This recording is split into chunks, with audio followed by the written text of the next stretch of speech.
Bem, vamos lá. Então, nesse vídeo eu vou apresentar para vocês alguns conceitos em relação à NBR 6023. O principal conceito que eu trago é do que são referências segundo a norma. A referência é o conjunto padronizado de elementos descritivos retirados de um documento que permite sua identificação individual.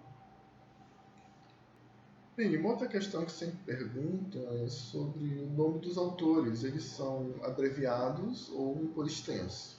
Vamos ver o que a norma diz. Regra 8.1, para a pessoa física.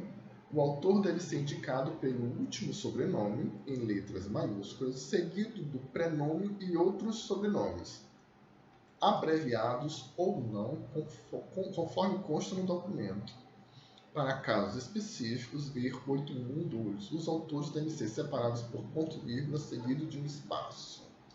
Convém que padronize os prenomes e sobrenome para o mesmo autor, quando aparecerem de formas diferentes em documentos distintos. Vamos ver um exemplo? Trago aqui esse exemplo do livro História da Biblioteconomia Brasileira, Perspectiva Histórica, do professor César Augusto Castro. Você pode ver aqui que na referência o nome está César Castro, César Augusto, e é da mesma forma que está no livro. Então, segundo a norma, da forma que estiver no livro, você deve colocar na referência. Porém, se você tiver mais de uma referência desse documento, outro livro do autor, por exemplo, e no outro livro o nome dele estiver abreviado, aí você tem que fazer a escolha. Eu vou utilizar o nome do autor abreviado ou por extenso para todas as referências. Vamos lá, o título é negrito, itálico ou sublinhado? Vamos ver o que a norma diz.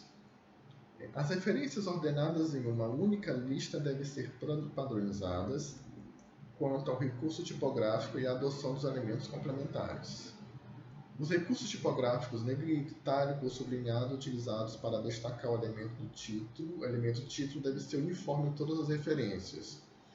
Ou seja, quando você vai fazer uma referência, você utiliza um padrão para uma referência de vou botar o título negrito, o título sublinhado, o título itálico. Esse padrão deve ser para todas as outras também, inclusive os elementos complementares. Se eu utilizo o elemento complementar para uma referência, é importante que eu utilize para todas as outras.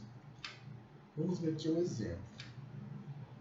Você pode ver aqui um exemplo de referências, todas com o título negrito. Essas mesmas referências agora, todas com o título em itálico. E essa outra aqui com todos os títulos sublinhados.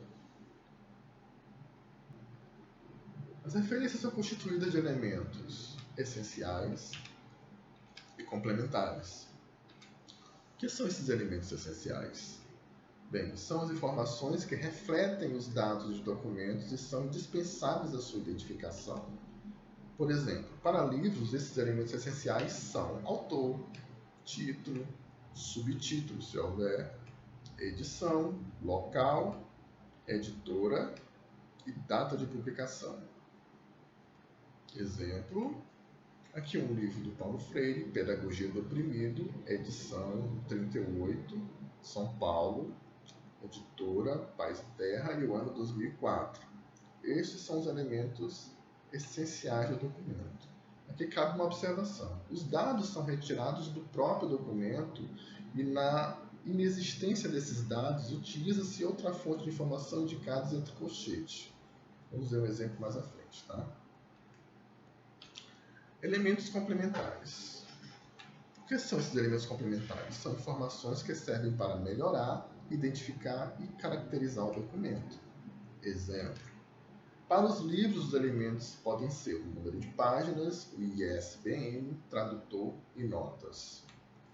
Exemplo, o mesmo livro lá do Paulo Freire, Pedagogia do Oprimido, você pode ver que os elementos, eu coloquei aqui em vermelho, tá? Mas só para destacar, esses em vermelho são os elementos complementares, que é o número de páginas, o número de ISBN e uma nota. Trago aqui uma outra observação. Na regra 6.8 dessa norma, ao optar pelo uso de elementos complementares, estes devem ser incluídos em todas as referências do mesmo tipo de documento. Falei isso anteriormente.